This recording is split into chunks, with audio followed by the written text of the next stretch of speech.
Hey guys, welcome to Boxing Squared for boxing news and views from around the internet. Bryant Jennings and Oscar Rivas square off this Friday night US time in what is the most significant heavyweight fight of the year to date. This top-ranked card at the Turning Stone Casino in Verona, New York, it's really snuck up on us quite quickly.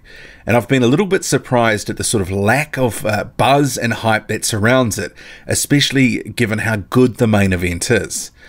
And I've noticed, and you may have too, that quite a few top-ranked cards are a little bit like this, that, you know, the hype and the buzz, it's not great, and all of a sudden the event's upon us, but the events themselves, they end up being great and, you know, a really good watch.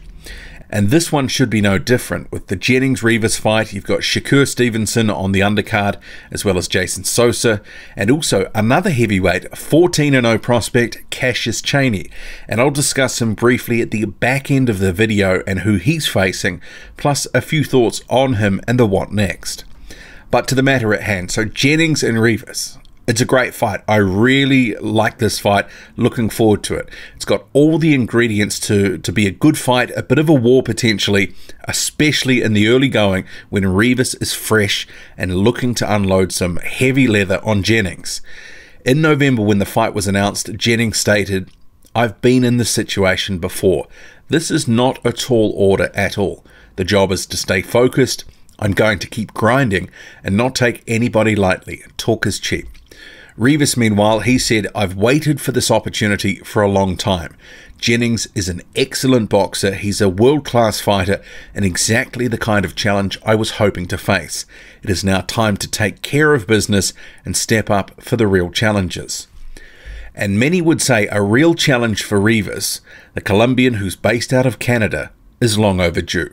Although there are some mitigating circumstances for his padded 25-0 record, with his career stymied to an extent by not being able to pass the eye exam in the United States, and that's led to a couple of contender-level fights being scrapped in the past.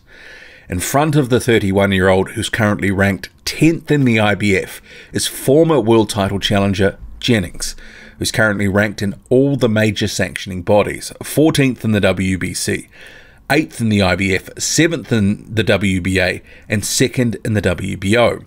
A win for the 34-year-old Jennings will help his climb in the rankings, with an eye to a mandatory spot, likely coming via the eliminator route, with the WBO being the most likely given his strong ranking and his promoter's past relationship with the sanctioning body.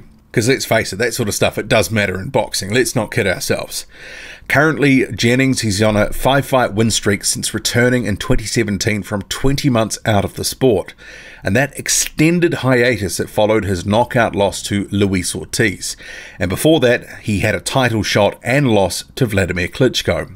His most recent win was a knockout against the fringe contender Alexander Dimitrienko in August 2018. And that was a fight he was dropped in. It also ended in somewhat controversial circumstances, Dimitrienko eating an uppercut, and then the fight was waved off before he'd even hit the canvas. He was not a happy chappy.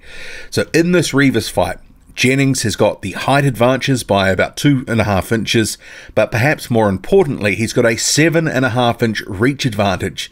And maximizing this advantage, particularly in the early part of the fight, is going to be key for Jennings. When Rivas is fresh and at his most dangerous, Jennings should be firing off the jab, tattooing Rivas's face and trying to keep it at range. And if he does this, he could very well pick up a number of rounds if he can manage that range effectively in the fight. And if Rivas attempts to close the distance, Jennings might be able to catch him with something on the way in. But as we've seen before, Jennings likes to mix it up on the inside, and the clip here from 2018, when Jennings helped prepare Derek Chisora for his fight with Carlos Takam, it illustrates that. He likes working on the inside. And if Jennings does give up his reach advantage, or Rivas has success closing the distance, getting on the inside, it could be anyone's fight. And that loss to Luis Ortiz back in 2015, that was from an uppercut. And if you've been watching the sparring footage here with Chisora, Jennings, he can be caught on the inside. I see Rivas's best chance of winning being by knockout in the first half a dozen rounds. As a guy who's heavily muscled that likes to throw power shots, he is prone to tiring as the fight wears on, losing a bit of snap on those punches, so he will be at his most lethal early on.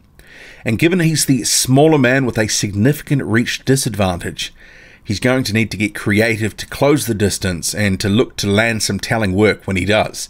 I'd expect we will see Rivas being aggressive and really trying to put it on Jennings in the early going if he can. That's if he can. It is in his interest to make it a brawl if he can do that. But if it devolves into a contest of who's the better boxer, and we see Jennings able to keep the fight at range for the most part, dragging the fight deeper into, past rounds 5 or 6, he might be able to pick apart Rivas and rack up a handy points win, or even possibly stop Rivas late on. I could see that. So I am definitely favouring Bryant Jennings to win this fight, and the deeper it goes, the more it favours him, in my opinion. But in many respects, when I look at these two guys, Jennings, for me, he's a known quantity. I know what he really does well and what some of his weaknesses are, and I know what to expect from him for the most part. Whereas with Rivas, it's still a bit of an open question. He hasn't had some of those bigger fights like Jennings has. I really don't know how good he is or can be. And there is a part of me that wonders, has some of his best years passed him by? That, that eye exam issue, have we, some of the best years, has that gone? I'm certainly happy to be proved wrong on that point. But his best chance of winning in this fight is by stoppage in the early going. He can be a devastating puncher early on, and he'll need to land something of note. And the thing with Jennings is he can be hittable and he can have lapses. We saw that in the Dimitrenko fight when he was caught with an overhand right. It was there for the taking. Dimitrenko eventually landed it. And if Rivas can somehow drag Jennings into a bit of a war early on, nullify that reach advantage, fight on the inside, it's going to be to his advantage. I've seen highlights of Rivas' last fight against the 38-year-old Brazilian Maldonado, who he faced and decisioned over 10 rounds back in December. And the fact that he wasn't able to get him out of there, it does make me wonder, how will he fare with Jennings? Although, I haven't seen the full fight, so it's hard to make a proper judgment. But I expect Rivas early on, he's going to be a handful. I'm sure of that. And Jennings, he's going to be a danger throughout the fight. And if he can maximise the height and reach advantages, he's, well on the way to winning. Especially if Rivas starts to gas to any extent in the fight. I think Jennings will take over at that point. But I'm expecting it will be a decent scrap, and with not a lot of boxing on at this time of year, I'm sure there's going to be quite a few fans tuning in to watch this one. And on the undercard, as I alluded to a bit earlier, is the 14-0 American prospect Cassius Chaney, who looked to extend his knockout streak to 4 against journeyman Michael Glasscox in a 6-rounder.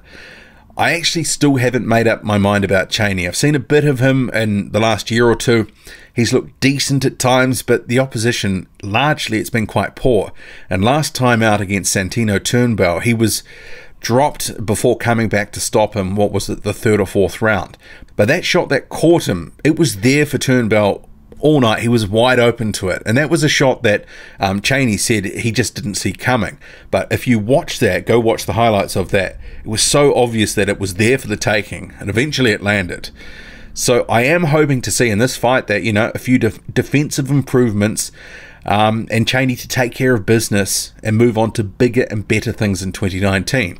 He recently re-signed with Main Event, and we need to see him wind through the gears now and face better opposition. Test himself, especially as he's been a pro since 2015. It's time to sink or swim. Anyway, good luck to him and good luck to Jennings and Rivas. Who have you got on that one and why? Let me know. Drop a comment, loud and often. Hit like, hit subscribe, follow me on Twitter. Boxing_squared. I'm out.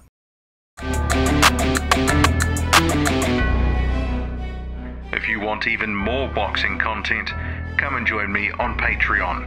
Every week on a Sunday, I drop a new video on something topical or thought-provoking from the heavyweight division, ranging from rankings, the business of boxing, the false economy of deluded fanboys, the twists and turns in the division, to assessments of fighters and their statements. I hope to see you there, and for more information go to patreon.com/boxing squared. The address is on screen now.